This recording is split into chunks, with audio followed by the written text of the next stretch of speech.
오늘 하나님 말씀은 다 일어서서 이제 말씀을 또 보겠는데요. 역시 우리 교회 카톡방에 보면 말씀을 올려놨습니다.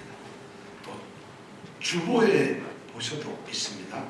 오늘 말씀 마태복음 16장 21절에서 28절 말씀을 다 같이 한 목소리로 아주 또렷또렷하게 너무 중요한 말씀이니까 우리가 한번 말씀을 읽도록 하겠습니다. 다 같이 읽습니다.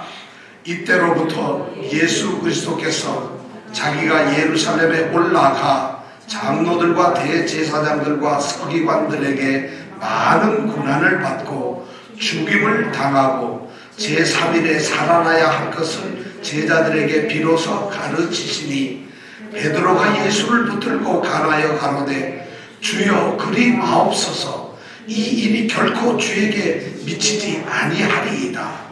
예수께서 돌이키시며 베드로에게 이르시되 사단아 내 뒤로 물러가라. 너는 나를 넘어지게 하는 자로다. 내가 하나님의 일을 생각지 아니하고 도리어 사람의 일을 생각하는도다 하시고 이에 예수께서 제자들에게 이르시되 아무든지 나를 따라오려거든 자기를 부인하고 자기 십자가를 지고 나를 쫓을 것이니라. 누구든지 제 목숨을 구원코자 하면 잃을 것이요 누구든지 나를 위하여 제 목숨을 잃으면 찾으리라. 사람이 만일 온 천하를 얻고도 제 목숨을 잃으면 무엇이 유익하리요? 사람이 무엇을 주고 제 목숨을 바꾸겠느냐? 인자가 아버지의 영광으로 그 천사들과 함께 오리니 그때 각 사람의 행한 대로 갚으리라. 진실로 너에게 이르노니 여기 섰는 사람 중에 죽기 전에 인자가 그 왕권을 가지고 오는 것을 볼 자들도 있느니라. 오늘은 종려주일이죠. 종려주일이 뭔지 아세요 혹시? 성경에는 안 나오는데 우리 기독교에서는 오늘을 종려주일이라고 합니다. 종려주일은 예수님이 십자가에 달리시는 일주일 전의 주일입니다. 그러니까 오늘이죠. 예수님께서 이제 십자가를 지고 죽기 위해서 예루살렘에 들어가십니다. 그 예수님께서 예루살렘에 들어가는 그 날을 기념하기 위한 주일이 바로 종려주일입니다. 왜 종려주일이라 하느냐면 예루살렘 성에 살고 있는 수많은 이 유대인들, 이스라엘 백성들이 예수님이 나귀를 타고 우리 스가랴 선지자한테 배웠어요. 어린 나귀를 타고 오실 때에 자기 겉옷을 예수님 오시는 자리에다 깔아놓고 그리고 손에 종려나무 가지를 전부 꺾어들고 외칩니다. 뭐라고 외쳤을까? 야호! 야호가 아니요. 호산나! 유대인의 왕으로 오시는 이유 하면서 막 그 나무를 환영을 하는 거예요. 마치 대통령 후보자가 이제 선거 유세를 하기 위해서 여의도 광장에 들었으면 백성들이 막 소리 지르는 것 그것보다 더한 거예요. 예루살렘 성내에 지금 6월절을 절기를 지키기 위해서 온 전 세계에서 모여있는 참배객들과 예루살렘에 사는 백성들이 예수님이 왕으로서 들어오시는 그 장면을 보기 위해서 길가에 쫙 늘어서 있어요. 그리고 종려나무 가지를 막 흔들면서 호산나 호산나 호산나는 찬양을 한다는 의미를 가진 말이죠. 그래서 막 흔들면서 예수님을 환영해요. 이 날을 갖다가 바로 종려주일이라고 합니다. 오늘이 바로 그 종려주일입니다. 기독교에서. 그리고 고난주간이라고 하는 말이 있는데 고난주간은 오늘부터 시작해서 이번 주 토요일까지를 뭐라고 할까요? 고난주간이라고 합니다. 일주일 주간이라고 해요. 왜 그러냐면 이때 예수님께서 고난을 받으셨기 때문에 고난주간이라고 말을 합니다. 예수님께서 그렇게 환영을 받고 예루살렘에 입성을 했어요. 예루살렘 도시로 들어왔는데 그 환영하는 것이 금방 순식간에 바뀌고 거기에서 예수님은 일주일 동안 박해를 받습니다. 이제 우리가 오늘 성경 말씀에서도 어떻게 배우게 되겠지만은 예루살렘을 지배하고 있던 세력들 같은 동족들에 의해서 핍박과 박해를 받고는 결국에는 목요일 날 밤에 최후의 만찬을 드시고 제자들과 같이 그러니까 주일날 들어와서 4일 만에 최후의 만찬을 드시고 그리고 가룟 유다의 배신을 통해 가지고 십자가 이제 신문을 받으시고 십자가에 금요일날 이제 십자가에 달리시죠. 그래서 금요일날 아침에 9시에 달렸는데 12시부터 고통을 당하시다가 3시간 뒤인 오후 3시쯤에 이제 운명을 하십니다. 그리고는 금요일날 바로 무덤으로 옮겨지고 토요일 하루 종일 무덤에서 장사 지낸 자로 무덤에 죽은 자로 계시다가 주일날 아침에 새벽에 부활을 하시죠. 그래서 다음 주일을 우리는 무슨 주일이라 한다고요? 부활주일이라고. 그러니까 이번 주간은 무슨 주간이라고요? 오늘은 무슨 주일이라고요? 천재시군요. 감사합니다. 이렇게 뭐 한 번만 얘기하면 다 알아요. 오늘 종려주일, 이제부터 고난주간이 시작됩니다. 그리고 다음 주일 우리가 예수님과 함께 부활을 기념하는 부활주일이 됩니다. 자, 그런데 오늘 말씀을 우리는 그러니까 고난주간에 임해서 우리는 십자가에 대해서 한번 좀 생각을 해보려고 합니다. 우리가 지난주까지는 말라기 선지자를 통해서 이제 구약시대의 마지막 이스라엘 백성들에게 하나님께서 들려주시고 싶어하는 하나님이 간절히 원하시는 그 말씀을 말라기 선지자를 통해서 이제 선포하셨어요. 그리고 400여 년의 소위 선지자가 없는 말씀의 공백기가 됩니다. 하나님의 침묵하신 것 같은 그 시대가 400년이 계속되고 그리고는 400년이 지난 어느 날 주님께서 이 땅에서 인간으로 태어나시게 되죠. 메시아가 오게 되죠. 그 내용들이 바로 이 말라기 선지자의 예언에 다 나와 있다. 우리가 지난주에 함께 생각했죠. 말라기 4장에 보면 그게 나와 있다. 바로 근데 예수님께서 성육신을 하셨는데 성육신을 하시면서 오늘 말씀해 보면은 예수님은 자신이 이 땅에 오셔가지고 무슨 일을 하셔야 하는 건가 하는 것에 대해서 이제 말씀을 하고 계세요. 그런데 바로 그 말씀의 핵심이 뭐냐면 십자가예요. 여러분 십자가는 기독교 우리 신앙의 가장 핵심적이고 가장 중심이 되는 것이 바로 십자가입니다. 여러분 십자가가 뭘까요? 십자가에 대해서 우리는 굉장한 오해를 가지고 있어요. 십자가라는 말을 우리 딱 들으면 우리 속에 떠오르는 게 뭘까요? 십자가가 무엇인가 명확하게 우리 마음속에 우리의 영혼 속에 새겨져 있지 않으면 우리는 그리스도의 십자가가 무슨 말인지 모릅니다.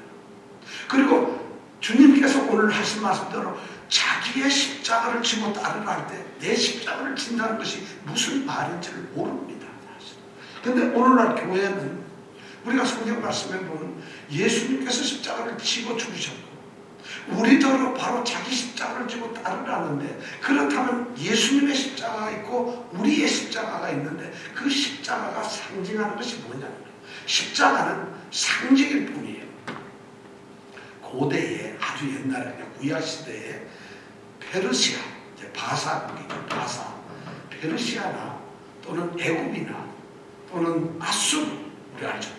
그 제국에서 이제 범죄자를 처형할 때 죽이는 그 수단이 뭐냐면 십자가로 죽였어요. 십자가에 매달아 죽였어요. 그 당시 그런 기록들이 있어요. 근데 그 십자가로 죽이는 그 처형 방법이 이 페르시아 사람들이 바사 제국의 사람들이 로마 왕국에다가 전수를 해줍니다. 그러다 보니까 로마 제국에서도 그 제도를 그대로 받아가지고 사형을 집행할 때 사형수를 죽이는 그 형틀이 바로 뭐냐? 십자가예요.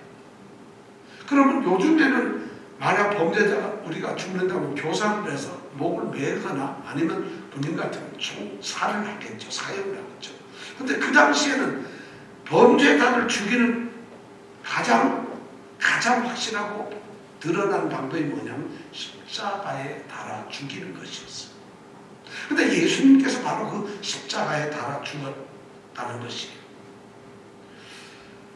그러니까 십자가는 예수님이 죽음을 맞이하게 된 수단이에요.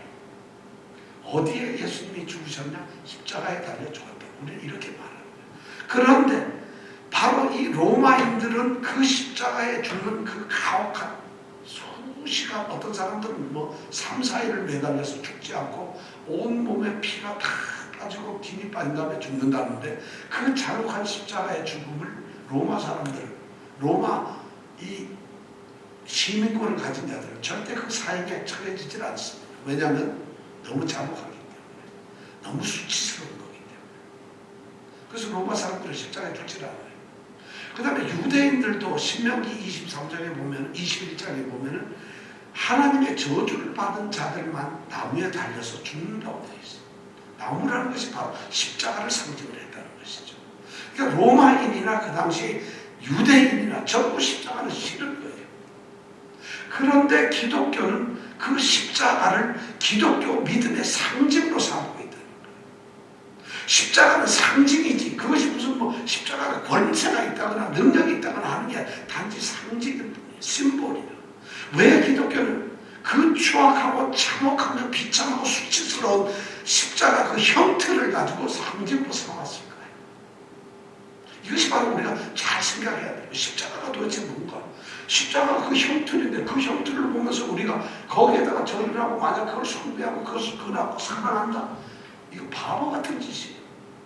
어떤 사람이 사랑하는 사람과 결혼을 했어요. 그래가지고 이제 결혼의 증거로 반지를 했는데, 사랑하는 아내의 손을 잡거나 남편에게 기대지 않고 반지만 계속 이렇게 아낀다고 생각해보세요. 그게 무슨 사랑이겠어요? 근데 기독교는 이때가 십자가를 그렇게 보고 있었다는 거예요.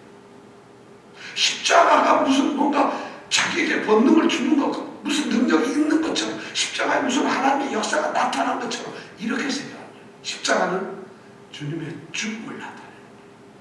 우리는 주님의 죽음을 기억하는 것이고 주님의 죽음에 대해서 우리가 생각하는 것이지, 그 죽음이라는 말 대신에 십자가라는 말을 사용할 뿐이에요. 그래서 그리스도의 십자가라는 이 말은 다르게 말하면 뭘까요? 그리스도의 죽음이에요. 참 기독교는 제가 보기엔 참 굉장히 역설적이에요. 기독교의 가장 이 목적이라고 할까요? 기독교의 추구하는 가장 귀중한 그 목적이면 가장 최고의 선이 뭘까요? 생명이에요. 영원한 생명이라는 거예요. 기독교가 주고자 하는 것은 누구든지 예수를 믿는 자에게는 영원한 생명, 영생을 주는 것, 구원을 주는 것, 그게 최고의 목적이에요. 그런데 그 생명과 영생은 죽음을 통해서 왔다는 것이에요. 그리스도의 죽음을 통해서 왔다는 것이에요. 그리스도의 십자가를 통해서 왔다는 것이에요. 그러니까 십자가를 여러분 이제는 사랑할 게 아니라 그리스도의 십자가 이러면 마음속에 뭘 생각해야 될까요? 그리스도의 죽음을 생각해야 돼요. 근데 죽음 이러면은 우리 믿는 사람들은 좀 불편하잖아요. 그리스도의 죽음만 한다고 생각합니다. 그러니까 그 죽음을 살짝 상징으로 십자가라는 말로 표현을 해놓은 것이죠. 기독교를 상징으로 삼는 것이 십자가가 된 것은 이게 뭐 어느 날 정해가지고 된 게 아니라 한 2세기 되면서부터 서서히 자꾸만 사람들이 십자가를 갖기 시작했어요. 그전에는 기독교의 상징이 십자가가 아니었어요.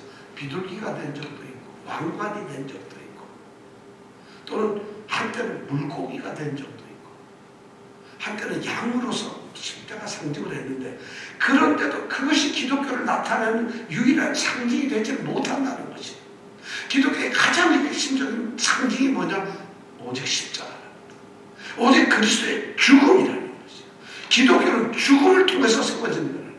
생명 자체가 죽음을 통해서 이루어진다는 이 아이러니합니다. 이것이 바로 기독교의 상징인 십자가라는 것이죠. 사실 충격적인 것이죠. 왜 기독교는 십자가를 그렇게 죽음을 상징할까? 자, 오늘 말씀을 한번 생각해 보겠습니다. 그 이유는 한마디로 말하면 그리스도께서 십자가에 죽으셨기 때문에, 그리스도께서 만약 십자가에서 죽지 아니하고 다른 방법으로 돌아가셨다면 아마 그 돌아가신 수단이 또 우리에게 상징이 되었을 거예요. 그런데 십자가에 다니셨기 때문에 우리는 십자가로서 그리스도의 죽음을 상징하고 생각을 한다는 것이에요. 자, 그 죽음에 대해서 오늘 주님께서는 제자들에게 예고를 하고 있어요. 21절에 보니까 그렇게 되어 있어요. 21절 한번 다 같이 볼까요? 한 목소리로 읽어볼까요? 시작. 이때로부터 예수 그리스도께서 자기가 예루살렘에 올라가 장로들과 대제사장들과 서기관들에게 많은 고난을 받고 죽임을 당하고 제3일에 살아나야 할 것을 제자들에게 비로소 가르치시.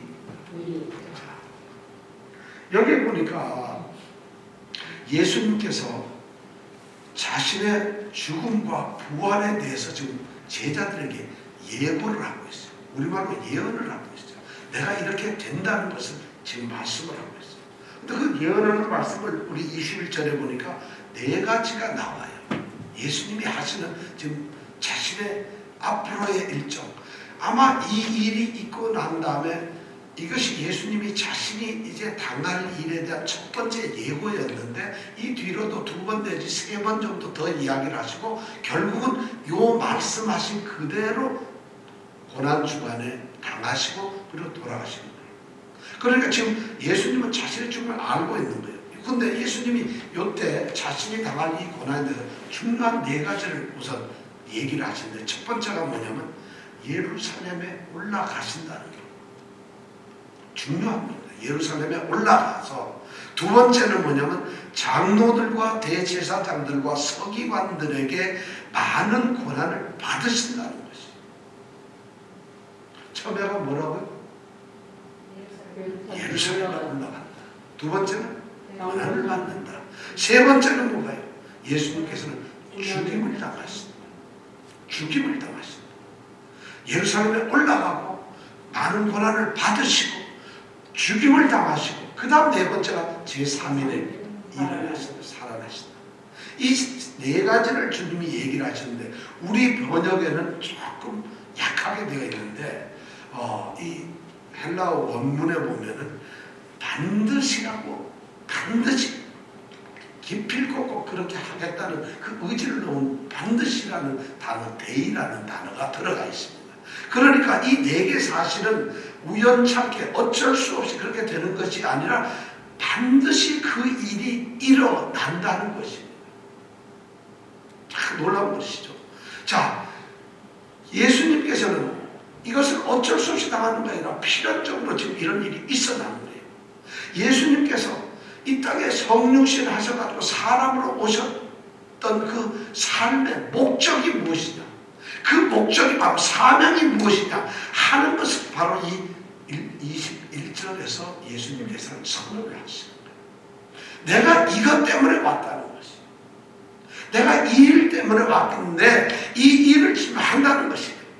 자, 근데 여기 중요한 게 보면 예수님은 어디서 죽으시나요? 예루살렘에서 죽는 거예요. 왜냐하면 예루살렘에 올라가셔야만 하니까. 저는 충격가 되지 않아요. 예루살렘은 뭐예요? 하나님이 택하신 이스라엘 백성들의 중심지가 예루살렘이에요. 거기에는 하나님이 임재하시고 제사를 받으시는 예루살렘 성전이 있는 곳이에요. 예루살렘이란 이스라엘 백성이 하나님과 만나는 것이고 하나님을 누리는 것이고 하나님이 계시는 곳이고 하나님이 다스리는 땅이 바로 예루살렘인데 그 땅이 예수님이 하나님이 죽는 땅이라는 것이. 그러니까 예수님께서는 반드시 그 예루살렘에 가셔야 돼요. 예수님은 갈릴리에서 돌아가실 수도 있어요. 어쩌면 세겜 땅에서 돌아가실 수도 있는데 예수님은 반드시 예루살렘에서 돌아가셔야 돼요. 참 놀랍죠? 누가복음 13장 33절에 보면 예수님이 직접 이유를 말씀하신 것이 있어요. 뭐라 하냐면 선지자가 예루살렘 밖에서는 결국 죽을 수가 없다는 거예요. 하나님의 말씀을 가지고 하나님을 대언하고 하나님을 알리는 선지자들, 그리스도 메시아는 하나님의 아들은 바로 예루살렘에서 죽는다는 거죠. 자, 이런 건 너무 예수님은 바로 이스라엘 백성들 가운데서 죽어갑니다. 그 다음에 두 번째가 뭐냐면 장로들과 대제사장들과 서기관들에 의해서 많은 고난을 받는다는 것이죠. 여기 나와 있는 장로들, 대제사장들 그리고 서기관들은 이스라엘 백성, 로마 통치 시대에는 나라가 없지요. 식민지니까. 그런데 이스라엘 백성을 다스리는 자체 조직 기구가 있어요. 단체가 있어요. 그걸 사내들인이라고 하는데, 이 사내들인에는 70여 명의 이제 회원이 있습니다. 그 사람들이 이스라엘의 모든 것을 이제 통치하고 다스려요. 그러면 로마도 그 사람들이 결정한 것에다가 위임을 해주고 그렇습니다. 거기에 소속되어 있는 사람들이 바로 누구냐? 일부분의 장로들, 대제사장들, 서기관들이 바로 사내들인의 구성 멤버입니다. 장로들이란 뭘까요? 이스라엘 각 지파나 지역에서 정치적으로 그들을 다스리고 뭔가 신망을 받고 그 백성들의 지도자 역할을 하는 정치적 지도자가 바로 장로들이에요. 그 장로들과 또 대제사장은 누구예요? 대제사장은 하나님께 예배를 드리는 자들이에요. 예루살렘 성전에서 하나님이 임재하시는 성전에서 예배를 집장하는 종교 지도자들이에요. 서기관들은 누군지 아세요? 하나님의 율법인 이 성경 말씀을 가르치고 그 말씀의 전문가들이라는 거예요. 율법 학자들이라는 거예요. 그런데 그들이 연합해서 바로 말씀의 주인이 되시고 예배를 받으시는 그 하나님이시며 택하신 자기 백성의 왕이신 예수를 죽이려고 한다는 거예요. 얼마나 아이러니해요. 장로들과 대제사장들과 서기관들이 예수님을 핍박을 하고 있어요. 그리고 예수님께서는 십자가에서 죽으세요. 오늘 말씀해 보니까 죽임을 당하고 이렇게 돼 있어요. 십자가에 죽는다는 말씀을 안 하세요. 이때 처음 예수님이 죽음을 얘기를 할 때 십자가라는 말씀을 하지 않아요. 그런데 세 번째 가서는 드디어 십자가에 죽는다는 걸 말씀하세요. 바로 예수님의 죽음은 십자가이기 때문에, 십자가가 상징하는 것이 예수님의 죽음이기 때문에 여기서 예수님은 십자가라는 말씀을 안 하셔도 예수님이 죽으시는구나 하는 것을 우리에게 얘기해 주고 있어요. 자, 근데 여기에 보면은 죽임을 당하신다고 되어 있어요. 죽임을 당한다. 여기 놀랍죠? 예수님이 죽는 것이 아니에요. 죽임을 당하는 것이에요.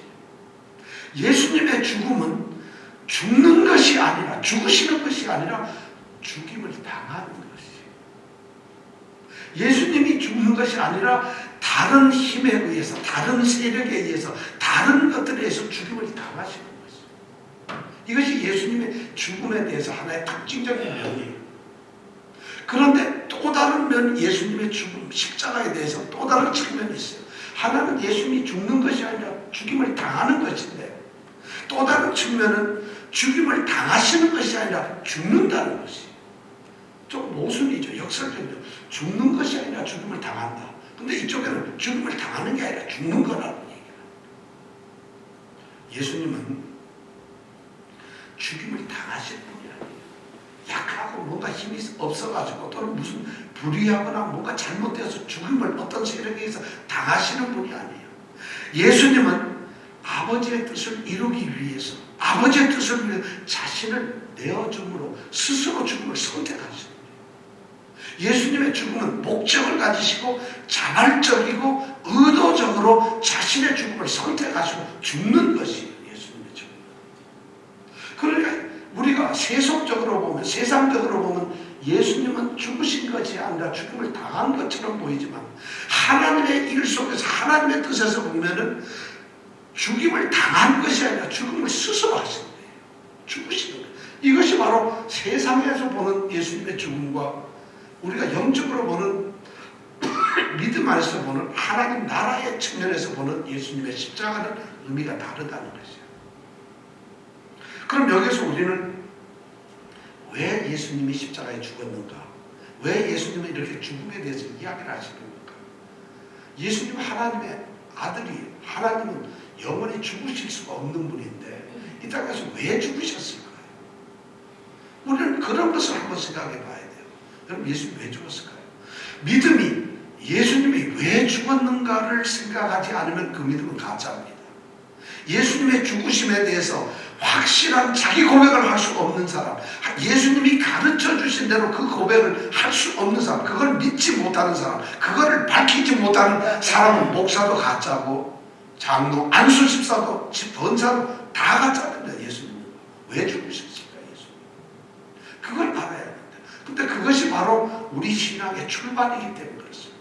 그리스도의 십자가, 예수님의 십자가에 대한 첫 출발이 뭐냐면 왜 십자가를 지시고 죽으셨느냐는 거예요. 왜 죽었을까요?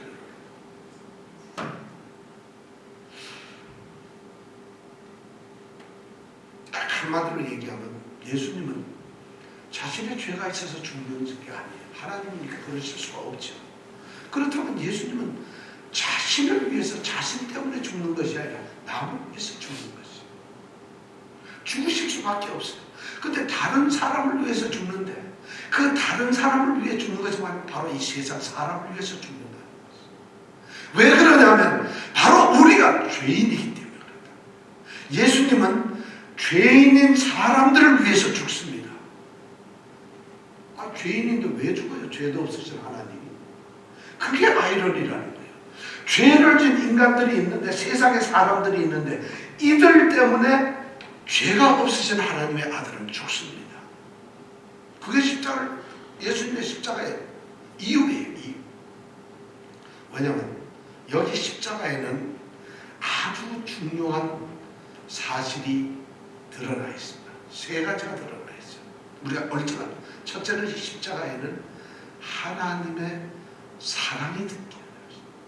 하나님의 한량없이 생각할 수 없는 그 은혜와 사랑이 십자가에 있습니다. 이걸 모르는 사람들은 다 가짜라는 것이죠. 십자가를 목에 걸어서 그 사람이 십자가 아니라 십자가가 주는 이 그리스도 예수가 죽었다는 그 죽음이 주는 의미를 아는 것입니다. 그게 뭐냐면 하나님의 사랑이 거기에 나타났다는 거예요. 하나님은 자신의 백성, 자신이 선택해야 될 사람을 알고 계시고 미리 정해놓으셨어요. 근데 그들이 이 세상에서 죄 가운데 죽어가고 있다는 거죠. 그들은 영원히 죽을 수밖에 없어요. 근데 하나님은 그들과 같이 그들이 하나님의 자녀로 하나님을 믿는 사람들로 그리고 하나님 나라의 백성으로 들어오시기를 원하는 거예요. 근데 그들을 그렇게 하기 위해서는 그들을 초청해야 되고 그들을 옆에 두어야 되고 그들과 교제를 하고 그들과 화목이 되어야 되는데 죄 때문에 안 됐던 바로 십자가는 그 죄의 문제를 해결하기 위해서 그들이 가지고 있는 그 죄로부터 그들을 건져내셔야만 하나님은 같이 그들과 살 수가 있고 그들을 함께 할 수 있기 때문에 바로 죄의 문제를 해결하기 위해서 죄사함을 주기 위해서 다른 말로 하면 구원을 죄로부터 건져내고 구원을 하기 위해서 하나님은 사랑을 나타내죠. 그렇지 않은 방법이 없어요. 십자가는 정말 생각할 수 없는 하나님이 자신의 삶과 자신의 몸을 찢어내시는 사랑의 표현이다. 사랑이 나타나는 것이 바로 십자가예요. 그 십자가는 하나님의 사랑의 최고입니다. 두 번째는 뭐냐면 하나님의 공의예요. 공의. 하나님의 의로심을 나타내는 것이 바로 십자가라는 거예요. 하나님은 하나님의 택하시려고 하는 백성들을 사랑하세요. 근데 사랑하기 때문에 죄인들인 우리 사람들을 내 너 사랑하니까 이리 와. 내게 들어와도 돼. 너는 이제부터 내 나라의 백성이야. 너는 나의 자녀들이야. 이렇게 하실 수가 없다는 거예요. 왜냐하면 하나님은 말씀에 있어 율법에 의해서 정해놓으신 게 있어요. 약속을 하신 게 있어요. 죄인은 반드시 죽는다는 것이. 죄의 삭은 뭐라고요? 사망. 뭐? 사망이라는 거예요. 죄를 하면 반드시 죽는 것. 이것이 하나님의 법이라는 것이에요. 그러면 저도 여러분들도 집사님도 죽어야 되는 거예요. 근데 그렇게 죽어버리면 죄인이 죽는 것은 멸망이에요. 죄의 삭이 사망이기 때문에 죄 때문에 만약 우리가 죽었다 그러면 그건 구원이 아니라 영원히 죽어버리면 멸망, 파괴, 심판이라는 것이죠. 그런데 하나님은 죄인을 사랑하는 이 죄인을 때문에 아들을 보냈는데 그런데 이 죄인을 죄에서부터 건져내야 되니까 생각하신 것이 있다. 대신 죽게 만든다. 십자가에 바로 그 하나님의 공의를 위해서 우리가 마땅히 죄인이 죽어야 될 텐데 죄인이 아니라 누구를 죽게 하느냐? 죄가 없으신 예수님을 죽게 만드는 거죠. 그래서 우리가 치루어야 될 죄값에 대해서 우리가 마땅히 해야 가야 할 그 사망의 길에서 대신 죽음으로 해서 우리는 그것이 건져지게 되었다. 이걸 구원이라는 공이라고 합니다. 여기서 예수님은 대속하십니다. 대신 우리를 위해서 자신이 제물이 되신다.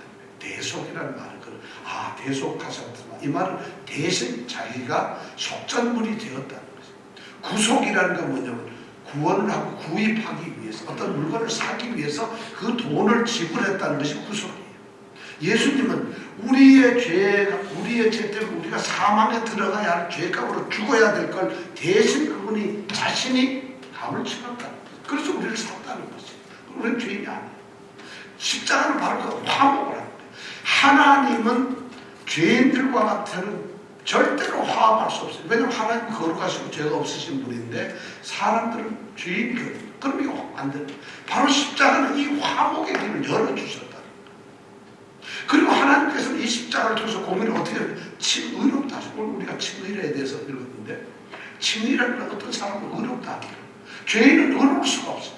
또 의로운 자만 하나님과 같이 있을 수가 있어요. 그런데 하나님은 그 죄인을 의롭다고 하시기 위해서는 그의 죄를 없애야 되는데 법정에서 판단, 넌 죄가 없다 해요. 내가 왜 죄가 없어요? 나는 죄가 있는데. 그런데 하나님은 그 판정을 어떻게 내렸느냐? 너를 위해서 너의 죄값을 이미 치르신 분이 있다는 거예요. 너의 죄값을 위해서 죽으신 분이 있다는 거예요. 그렇기 때문에 너에게는 이제 죄를 물을 수가 없다는 거지. 그래서 너는 의롭게 되었다는 거지. 이게 바로 칭의란 그런 거예요. 절대 우리가 무슨 잘했다가 아니라 너 죄 없는 걸로 간주해. 너는 지금도 죄가 있는 놈이고 너는 죄인 맞아. 그러나 너를 위해서 대신 누군가가 죽었기 때문에 그분이 바로 그리스도의 십자가. 그분이 죽었기 때문에 너는 이제 죄가 없는 거예요. 의롭다고 인정을 해주는 거예요. 여러분 의로운 사람이 됐다는 건 죄가 없다는 뜻이 결코 아닙니다. 의롭다고 하나님이 봐주시는 거예요. 그러니까 우리가 이렇게 당당하고 떳떳하고 뻔뻔하게 이렇게 예배도 드리고 하나님 이럴 수가 있는 거라는 거예요. 아무것도 몰라도 우리가 예수 믿는 것처럼 할 수 있는 것이 뭐냐? 바로 칭의 때문에 죄인인데도 불구하고. 그런데 하나님은 그렇게까지 우리를 사랑해서 우리 그게 칭의예요. 그 다음에 하나님은 화해를 하셨어요. 화해는 뭐냐면 가족 간에 아버지와 아들, 어머니와 딸, 또 이런 관계가 있잖아요. 하나님은 하나님의 택하신 자녀들이 가족으로 생각하고 있어요. 하나님은 아버지시고 우리 자녀들인데 이게 화해가 깨져버린 거예요. 이 화해를 하기 위해서는 방법이 이거 죄인이고 나가는 거 탕자인데 그것을 돌이키기 위한 것이 바로 예수님의 죽으심이에요. 십자가. 그래서 화해를 하는 거예요. 가정을 세우시고 나라를 세우시고. 그래서 이 십자가 안에서는 바로 이 대속의 역사가 일어나는 것이에요. 그렇다면 우리는 여기에서 알 수 있는 것이 뭐냐? 하나님의 사랑이 이루어지고 하나님의 공의가 이루어지는 것이고 마지막에 또 하나 일어날 수 있는 것은 악이 정복되는 거예요. 십자가는 악의 세력을 무너뜨리는 것이죠. 왜냐하면 악이라고 하는 이 죄악의 권세는 사망이라고 하는 무기를 가지고 모든 것을 다스리고 있어요. 이 죄는 말이죠. 죄 자체가 무슨 힘이 있겠어요. 그런데 죄가 힘을 가질 수 있는 것은 죄를 저지른 사람은 반드시 죽는다는 것이에요.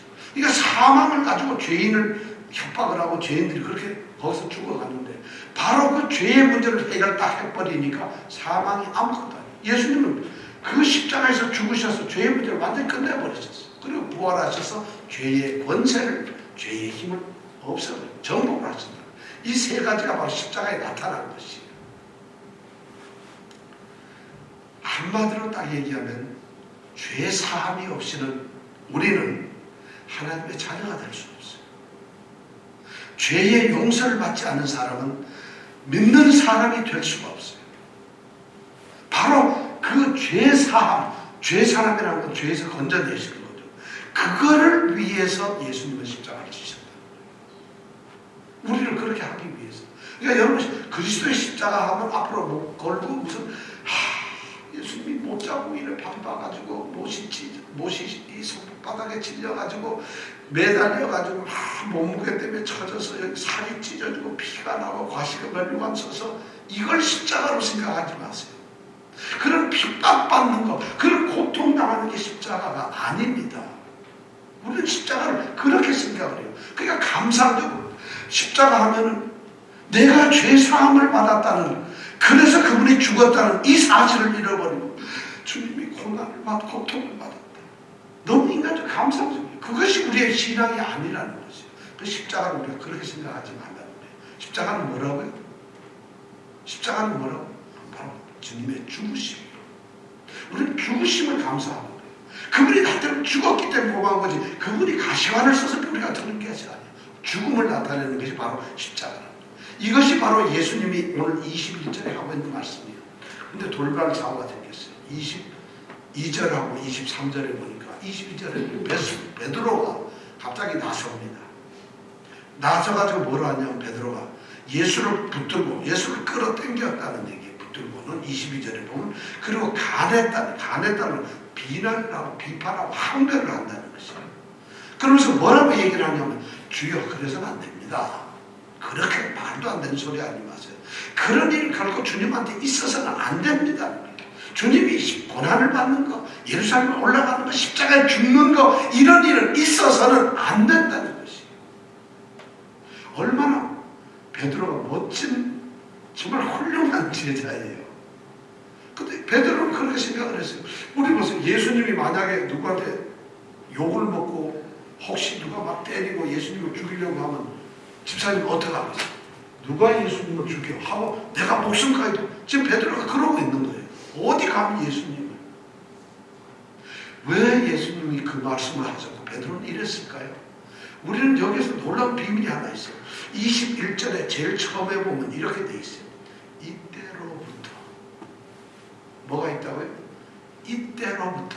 언제부터? 이때로부터. 그 제일 끝에 보면 비로소 가르치기를 시작했다. 예수님의 죽음에 대해서는 바로 이때서부터 가르치기를 이제 시작을 하는 거예요. 그럼 이때가 뭘까요? 놀라웠게도 우리가 지금 오늘 읽은 이 말씀 마태복음 16장 21절 전의 말씀이 무슨 얘기를 하셨을까요? 바로 그런 얘기를 하고 그런 사건이 있고 난 다음에 예수님께서 이런 일을 지금 하고 있는 거예요. 이 얘기를 하고 있고 그 얘기 때문에 베드로가 나서고 있는 거예요. 그 전에 무슨 얘기가 있었을까요?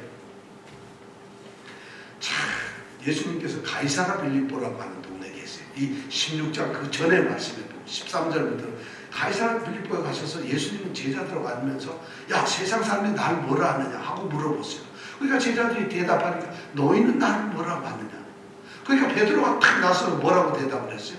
마태복음 16장 16절에 보면 주는 그리스도시요 살아계신 하나님의 아들입니다.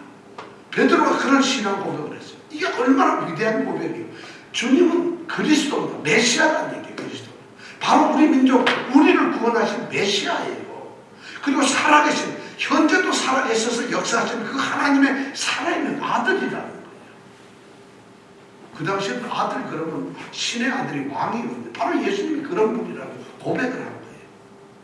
그리고 그러니까 주님께서 바로 그 말씀을 듣고 뭐라 하는지 아세요? 너 시몬이라는 이름과 그때까지는 시몬이라는 이름을 가지고 있었는데 너 이제 시몬 아니야. 베드로라고 이름을 바꿔. 베드로라는 게 반석이란 말이야. 너 이름은 이제는 시몬 짱돌이 아니야. 너는 그 반석이야 반석. 그리고 내가 그 반석 위에다 교회를 세우겠다. 내 교회를. 교회를 세우는 위대한 역사가 바로 요 직전에 있어요. 그리고 나서 예수님께서는 베드로에게 얘기를 하십니다. 내가 천국의 열쇠를 너에게 주겠다. 천국의 열쇠를 너에게 주고 네가 땅에서 그걸 가지고 열면 하늘에서 하나님이 다 열어주시겠다. 야, 마스터키를 하나 받았다. 이 세상에 뭐든지 할 수 있는 천국의 열쇠를 베드로가 받았다. 그래서 베드로는 지금 좋아서 죽겠는데 예수님이 가자 예루살렘 내가 이것들 싹 쓸어버리겠다 이래야 되는데 말이지요. 이 예수님이 하시는 말씀이 내가 가가지고 이제 제사장들을 이런 사람한테 아주 혹독하게 핍박하고 내가 십자가에 죽을 거예요. 베드로의 입장에서 어땠을까요? 바로 이 전의 상황이 그랬는데 그러니까 베드로가 용납이 안 되는 거예요. 그거는 이것이 우리가 생각하는 것이 우리는 그런 생각을 하고 있어요.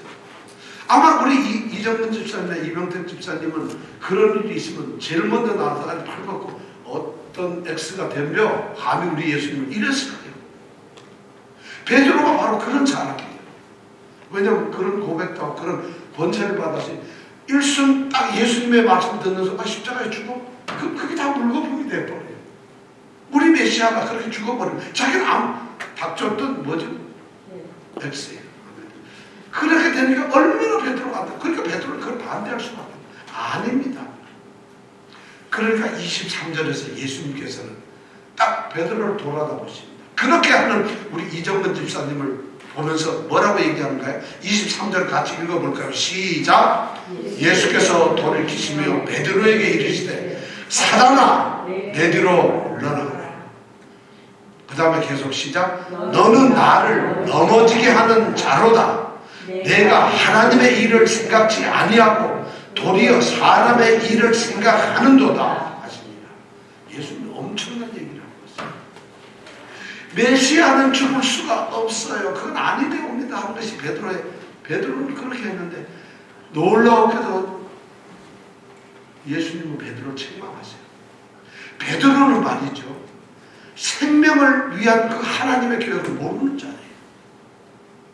하나님이 지금 생명을 위해서, 이 인류의 죄인들의 생명을 위해서 무슨 일을 하시려고 하는 계획을 모르는 바보, 천치, 멍텅구리, 영적으로 완전히 바보예요. 교회만, 예수님만 따라다니는 허점이라는 거예요. 몰라요, 몰라. 그럼 교회 앉아서 앉아만 있는데 십자가가 뭐죠? 아, 이 십자가. 이렇게 살아왔다는 거예요. 그러니까 어떻게 돼요? 하나님의 아들이 죽음을 통해서 이 세상을 구원하시는 그 하나님의 방법, 하나님의 섭리에 대해서 베드로는 깜깜해요. 그걸 모르니까 그러고 있는 거예요. 그러니까 예수님이 사단아 물러라. 사단은 대적자라는 거예요. 악한 예수님을 대적하는 자예요. 베드로가 주는 그리스도시요 살아계신 하나님의 아들입니다 고백했을 때 주님이 뭐라 했는가 하면, 그건 네가 아는 게 아니라 하늘에 계신 아버지께서 그걸 너로 하여금 깨닫게 한 거야. 하나님의 뜻을 깨닫고 이러던 자였는데 결국 자기 스스로 나가면 아무것도 모르는 거예요. 하나님이 알게 해주지 않으면 아무것도 몰라요. 그러니까 이런 엉뚱한 사단이 돼버리는 거예요. 그러니까 하나님이 그 반석을 막 대단하게 베드로를 갖다가 너는 이제부터 이름도 달라지고 뭐 이렇게 하던 그 주님께서 이 베드로를 향해서 너는 사단이다 얘기해요. 사단아 베드로 몰라. 충격적인 얘기 아닌가요? 그 다음에 주님께서 뭐라면 사단아 내 뒤로 물러가거라. 그 다음에 너는 나를 넘어뜨리게 하는 자다. 넘어뜨리게 하는 자. 이렇게 길 가다가 보면 우리를 넘어지게 하는 게 뭐죠? 걸림돌이에요. 거치는 돌이에요. 너 반석 개뿔 무슨 반석이야. 너는 이제 왔더니 나를 넘어지게 하는 걸림돌이야. 내 교회를 세우는 반석이 아니라 너는 내가 교회를 세우고 내가 내 일을 하기 위해서 내 앞에서 얼굴적거리고 나를 못하게 방해하는 걸림돌이라는 거죠. 즉 주님이 엄청난 얘기를 하고 있어요. 왜 그랬을까요? 그 다음에 답이 나와요. 내가 하나님의 일을 생각지 아니하고 도리어 사람의 일을 생각하고 있다는 거죠. 충격적인 얘기죠. 하나님의 일을 생각하고 사람의 일을 생각하고 있어요. 이것이 뭐냐면 교회가 그런 일을 하고 있는 거예요. 교회가 하나님의 일을 생각해야 되는데 사람의 일을 생각하고 있어요. 베드로에게 천국의 열쇠를 줬더니 그 열쇠를 가지고 하나님의 일을 쓰는 열쇠를 써야 되는데 우리는 예수를 믿으면서 요술망망이 정도 우리 아프면 고쳐주고 뭐 해주는 이런 우리를 좋은 친절하고 사랑이 많으신 뭐 이런 분으로만 생각해요. 그분은 나를 위해서 존재하는 분이에요. 내가 그분을 위해서 사는 것이 아니라 예수님이 그런 존재가 됩니다. 그러니까 사람의 일을 생각하는 걸로 이 베드로는 지금 생각하고 있어요. 금방 그렇게 달라져. 자기의 약속된 이 정말 넘불채 들어온 이 축복이 한순간에 날아가게 생겼거든요. 그러니까 그는 아무것도 볼 수 없어요. 교회 안에서도 그런 사람들이 바로 교회를 세우는데 그런 존재들이 반석 같은 존재들이 이런 일을 하고 있다는 거예요. 사실 이 주님이 지신 십자가, 주님의 죽음에 대해서 지금 예루살렘에 들어올 때에 베드로처럼 죽어서는 안 됩니다 하는 이것이 주님의 십자가를 바라보는 그의 삶이 되어서는 안 된다는 거예요. 이런 일은 절대 있어서 주님의 죽음을 방해한다면 결국 내가 죽는 거예요. 나는 영원히 죄사함도 못하고 죽는 거예요. 그 길이 만약 막힌다면. 그 일을 해서는 안 돼요. 그렇다고 해서 주님을 섬기고 주님을 따르고 주님의 죽음에 대해서 올바로 생각하는 사람은 예루살렘 성 입성하실 때 거기에서 호산나 부르면서 이 종려나무 가지를 흔들면서 왕이여 왕이여, 그것도 아니라는 것이. 예수님의 죽음을 볼 때는 그렇게 막 소리 지르는 그런 것도 아니고, 나서가지고 세상 자기가 뭐 예수님을 막아보려고 하는 앞서는 이런 것이 예수님의 죽음을 생각하는 방법이 아니라는 것이에요. 그렇다면 주님이 말씀하시는 예수님의 죽음을 생각하고 예수님의 죽음에 함께 동참하는, 그 죽음에 대하는 사람들은 어떻게 해야 될까요? 그 대답이 바로 예수님께서 하시는 24절에 나와 있는 말씀이에요. 예수님이 그걸 어떻게 해야 되느냐? 너희들은 그러면 그리스도의 십자가, 그리스도의 죽음을 두고 뭘 생각을 해야 되느냐? 24절 정말 우리가 한 목소리 외워야 됩니다. 시작. 이에 예수께서 제자들에게 이르시되 아무든지 나를 따라오려거든 자기를 부인하고 자기 십자가를 지고 나를 쫓을 것이니라. 이거 너무 잘 아는 말이에요. 우리 앵무새들 이거 너무 잘 아는 말이에요. 교회 가면 이거 다 붙여놨어요. 어디든지 다 얘기를 해요. 드디어 예수님께는 너희들의 십자가라는 말씀을 예수님이 하시기 시작해요. 지금까지 예수님은 자신의 십자가를 얘기를 했어요. 예수님의 십자가는 뭐라고 우리가 한마디로 얘기할 수 있죠? 죽음. 우리 구원을 위한, 제사함을 위한 예수님이 죽는 것이에요. 그런데 예수님은 이제 그 십자가를 다시 너희의 십자가를 지라고 얘기해요. 자기의 십자가를 지라고 했어요. 그럼 예수님의 십자가와 우리의 십자가는 어떻게 다를까요? 자, 예수님께서 원하시는 예수님을 따르려고 하는 자들, 예수님의 제자가 되려고 하는 자들, 예수님을 믿는 자가 되려고 하는 자들, 예수님 안에서 정말 예수님의 참다운 우리가 성도로서 살아가려고 하는 자들은 어떻게 해야 하느냐? 이걸 지금 예수님이 말씀하세요. 그 예수님의 제자가 되는 길, 그 제자도는 어떤 것일까? 딱 세 가지가 나오죠. 첫 번째가 뭐냐면 자기를 부인하는 것이에요. 자기를 부인이라는 말은 이런 의미를 가져요. 내가 얘기하면서 나는 패스하고 없는 것, 나를 디스해서 없는 것처럼 얘기를 하는 거예요. 이게 부인이에요. 부인이라는 건 뭐 제가 할 줄 아나요? 이건 겸손도 아니고 내숭이라고 그러죠. 부인이라는 것은 자기가 있음에도 불구하고 자기를 갖다가 디스해버려서 없는 것처럼 생각해요. 자기는 없는 거예요. 아무것도. 이것이 자기 부인이에요. 예수님을 따르는 자는 자기가 없어야 된다는 것이에요. 자기가 마치 아무것도 없는 것처럼 이렇게 예수님을 따라야 된다. 이게 자기 부인이에요. 신앙의 첫 번째 단계가 뭐냐면 자기를 부인하는 것이에요. 그런데 교회가 어디 자기 부인하는 사람 봤어? 자기가 아무것도 아닌 사람 봤어? 그러니까 지금 예수님이 이 말씀을 하실 때는 자기가 십자가를 지시기 위해서 지금 하시는 말씀 아니에요. 죽음을 앞두고 하는 말이에요. 내가 너희를 위해서 이제 죽는다. 너희 죄를 용서하려고 그 길을 간다. 내가 죽는다. 십자가다. 이렇게 얘기를 하는데 너희들이 어떻게 해야 돼요? 전체 자기를 부인하는 거예요. 자신이 가졌던 욕망, 자신의 생각, 자신의 주장, 자신의 목적, 자신의 생각, 이 모든 것이 있었던 옛날 썩어 빠진 자기 자신을, 자기의 옛사람을 완전히 없애버려요. 죽이라는 거예요. 부인은 그 자체가 없어져야 된다는 것이. 이것이 첫 번째. 그 얘기는 뭐냐? 지금까지 내 중심으로 살았던 것이 이제는 하나님 중심으로 바뀐다는 것이. 내가 회사 일이 바쁘고 내가 지금 돈벌이가 바쁘고 내 건강이 중요했는데 그런 모든 것이 이제 주님 중심으로 바뀐 거예요. 그런 건강을 돌보지 말라는 것이 아니에요. 내가 통해서 내가 나의 꿈을 이루는 것이 아니라 나를 통해서 하나님의 계획이 이루어지도록 나는 사용이 되고 있습니다. 그러니까 나는 건강해야 돼요. 왜냐하면 그분의 일을 위해서. 그래서 건강도 주님이 주셔야 되는 거고 시간도 주님이 주셔야 되는 거고 그 다음에 돈도 주님이 주셔야 되는 거고 지혜도 주님이 주셔야 되는 거예요. 나를 위해서 내가 중심이 된다면 그걸로 내가 세워져야 되고 나를 부인할 수가 없잖아요. 근데 내가 없고 오직 주님만 있다면 주님은 자신의 일을 위해서 집사님을 쓰는데 집사님에게 지혜도 주시고 돈도 주시고 건강도 주시고 명예도 다 주시는 거예요. 왜냐하면 너를 위해서 주는 것이 아니라 자신의 계획을 위해서 주신다는 거예요. 이 자기 부인은 그런 얘기. 그래서 자기 부인이가 이제 세상 우리가 절대 다 버려버리고 주님만 따라요.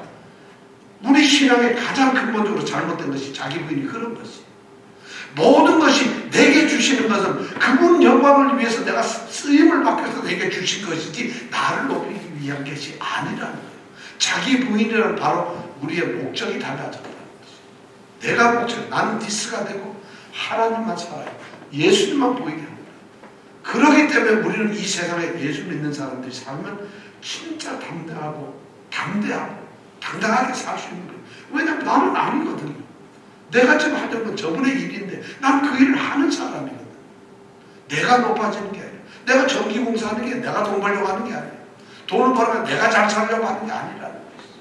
참 위대한 얘기가 자기 부인이라는 거예요. 두 번째가 뭐냐면 자기 부인을만 했다고 해서 되는 게 아니에요. 뭐냐, 자기 십자가를 지는 것이 가장 중요한 말이 오늘 나의 십자가를 진다는 게 뭘까요? 주님이 여러분들로 너 십자가 져라 그래요.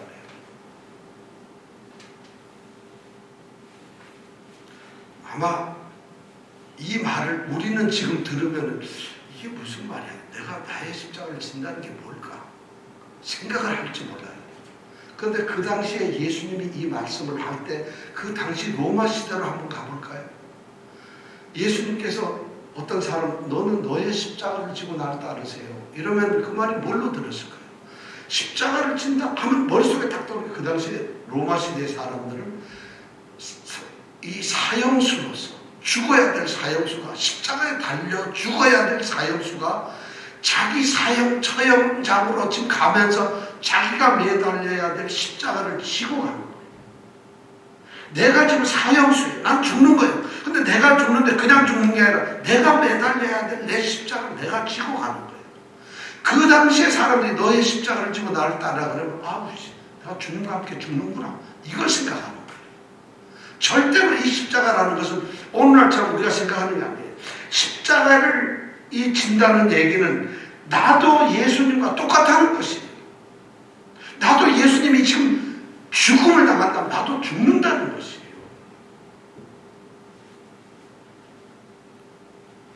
여러분, 내가 예수님을 위해서 죽는다. 내가 내 십자가를 진다. 이것이 예수님의 십자가, 그 십자가가 얼마나 우리에게 잘못된 이미지를 줬는지, 우리가 내 십자가를 진다는 것이 얼마나 허접하게 잘못 얘기가 됐는지 모르겠어요. 우리는 많은 책이나 위대한 사람들 또는 신문기사 이런 거 보면 십자가의 고난의 길을 간다. 십자가에. 그다 거짓말입니다. 그런 것을 지금 여기서 얘기하고 있는 게 아니에요.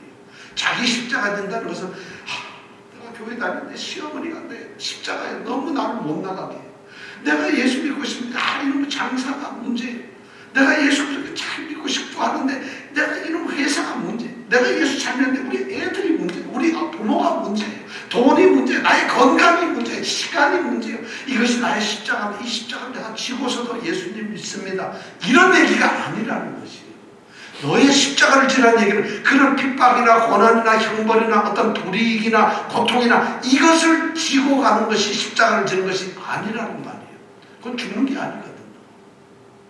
자기 십자가를 지라는 것은 이런 말이에요. 예수님과 죽는 거죠. 예수님과 왜 죽어야 될까요? 예수님의 죽음의 의미가 내게 오는 것이에요. 그럼 예수님이 죽은 건 뭘까요? 우리 죄를 위해서, 죄를 용서하기 위해서 죽었어요. 그럼 내가 십자가를 진다는 것은 바로 내 죄를 용서하신 그 주님한테 죽어가지고 내 죄가 용서되는 것이에요. 이것이 십자가를 진다는 것이에요. 그러니까 우리가 여러분 십자가를 지고 따르라는 얘기는 예수님은 그냥 폼 잡고 따르는 게 아니라 네가 죄 용서를 받아야만 나를 따라오신다. 예수님을 믿는 자는 네가 십자가를 지는 것처럼 너는 반드시 죄에서 죽어가지고 죄로서 옛사람이 죽어야 되고 너의 욕구나 모든 것이 다 죽고 이제 너의 죄가 뿌리채 없어서 죄 때문에 너는 죽고서 새로운 생명을 가진 그런 존재로서 나를 따라와야 된다는 것이 이것이 자기 십자가를 진다는 말이에요. 그런데 우리는 십자가 지면 나는 이 십자가 때문에 힘들어요. 그런 말은 있지 않아요. 그런 말을 주님이 너 그러다 보니까 우리는 장사하면서 힘들어도 이거 진짜 십자가로구나. 누가 조금만 나한테 아프게 얘기를 해도 나 이거 십자가야. 그렇게 우리가 이 십자가에 대해서 감상적으로 생각했다. 십자가는 바로 죄의 용서를 얘기합니다. 죄로부터 우리를 구원해내시는 그 위대한 역사가 일어나는 것이 우리 죄사함이 막 지금 살아나는 것이 그것이 바로 십자가라는 예수님이 죽어야 되니까 내가 죽어야만 내 죄의 사함이 되니까 옛사람이 살아있으면서도 우리가 십자가를 질 수는 없어요. 옛사람은. 그래서 본웨퍼가 그런 말을 했어요. 본웨퍼라고 아주 히틀러 때 독일의 유명한 목회자 아닙니까? 미국에 살다가 히틀러가 2차 대전 일으키고 유대인 막 죽일 때 이 본웨퍼가 독일에 들어가 버려요. 그리고 들어가서 자연에 처해져서 죽습니다. 그 젊은 나이에요. 우리 여기 있는 웨슬리 대학인가 어디 여기 있는 대학이 있어요. 거기에서 공부하고 진짜 박사과정하고 훌륭한 목사님은 젊은 사람인데 조국을 위해서 또 예수님을 위해서 히틀러가 있는 그 독일로 돌아가요. 그리고 나서 잡혀가지고 사형제를 당해 죽습니다.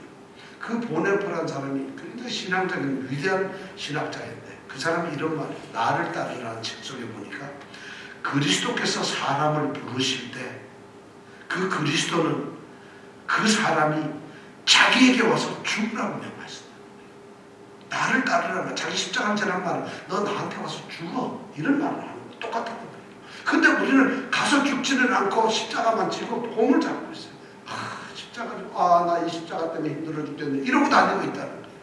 이것이 신앙의 모습이라고. 자기 십자가를 진다는 것은 죽는 것입니다. 죄 용서를 얻기 위해서 자기가 죽는 것이에요. 그래서 로마서 6장 6절에 보면 바울사도가 이렇게 얘기합니다. 우리가 알거니와 우리 옛사람이 예수와 함께 십자가에 못 박힌 것은 우리 옛사람이 예수와 함께 십자가에 못 박힌 것은 죄의 몸이 멸하여 우리 죄의 몸이 멸망되어서 다시는 죄에게 종노릇하지 아니하려. 다시는 우리가 죄에게 종노릇하지 아니하려. 자기 십자가를 진다는 것은 예수님하고 죽어서 죄에서 우리가 몸된 것이 죽어버리고 다시는 죄에게 종노릇하지 않는 것. 이것이 바로 자기 십자가를 지는 거예요. 그런데 그런 것이 감상적으로 잘못되다 보니까 우리가 너무 정치가도 또 뭐 좀 힘들면 내가 십자가의 길을 갑니다. 헛소리하고 있는 거예요. 그리스도인들은 저분이 십자가의 길을 가는데요. 십자가는 그런 걸 얘기하는 것이 아닙니다. 그렇기 때문에 기독교의 상징이 되는 것이에요. 그렇기 때문에 우리는 십자가를 갖다가 그리스도의 죽음을 전하는 것이에요. 그 다음에 세 번째가 뭐냐면 자기 십자가를 지는 것 다음에 쫓으라는 거예요. 자기를 부인하고 자기 십자가를 지고 나를 쫓으라는 거예요. 쫓는다는 것은 내가 그렇게 보세요. 자기가 부인되고 그리고 죄사함을 받아서 깨끗한 자가 된 자가 자신을 헌신하는 것이에요. 쫓는다는 것은. 예수님 뒤를 갖다 닥닥닥 따라다닌다는 의미가 아니에요. 그분께 내 자신을 완전히 드리는 것이 헌신하는 것이에요. 신앙이란 하나님을 예수님을 따르는 자들이 하는 것. 주님은 그걸 원하죠. 네가 너를 부인하고 내가 너의 주인이 되었느냐? 그리고 너는 죄사함을 받았느냐? 그리고 너는 정말 나를 위해서 모든 것을 다 버리겠냐? 헌신하겠냐? 이 세 개를 주님은 원하고 있다는 것이에요. 이것이 바로 우리의 십자가라는 것이에요. 왜 십자가를 져야 될까요? 여러분 십자가를 져야 될 이유가 세 가지가 나옵니다. 25절, 26절, 27절까지 세 가지 이유가 나옵니다. 그 세 가지 이유는 여러분 읽어보면 알아요. 5절에 보면은 이렇게 나오죠. 새로운 생명을 얻기 위해서는 반드시 이 생명이 죽어야 된다는 거죠. 어떤 생명을 얻기 위해서는 말이죠. 보세요. 제 목숨을 구원코자 하면은 잃어요. 제 목숨이라는 게 여기는 옛 생명이에요. 자기 옛날에 그 생명을 위해서 그걸 붙들고 살려고 하는 사람은 죽고 싶어요. 그 생명이 죽어버린 거예요. 그런데 예수님을 위해서 그 옛날의 생명을 죽여버리고 죄 있는 생명을 죽이는 자는 새로운 생명으로 산다는 것이에요. 이것이 첫 번째. 그러기 때문에 나를 위해서 나 때문에 자기 십자가를 지고 죄사함을 받으라는 것이에요. 두 번째는 25절 6절에 나오는 말이에요. 제 목숨을 구원코자 하면 잃을 것이 했지만 그 다음에 사람이 만일 온 천하를 얻고도 제 목숨을 잃어버리면 뭐가 도대체 유익하겠느냐. 자기 목숨 때문에 뭐 다른 걸 줄 게 있느냐. 제 목숨하고 바꿀 만한 게 세상에 뭐가 있느냐. 우리에게는 가장 중요한 생명이 있기 때문에 우리는 자기 십자가를 져야 된다는 것이에요. 우리가 지금 십자가를 지고 우리가 매일 죄사함을 받는 이유는 새로운 생명이 너무 소중하기 때문에 그 새로운 생명 때문에 우리가 그렇게 죽는 것이에요. 세 번째 이유는 뭐냐면 27절에 나온 말이에요. 인자가 아버지의 영광으로 그 천사들과 함께 올 때 그때 각 사람이 행한 대로 하나님께서는 주님께서는 그 행한 대로 갚아주신다.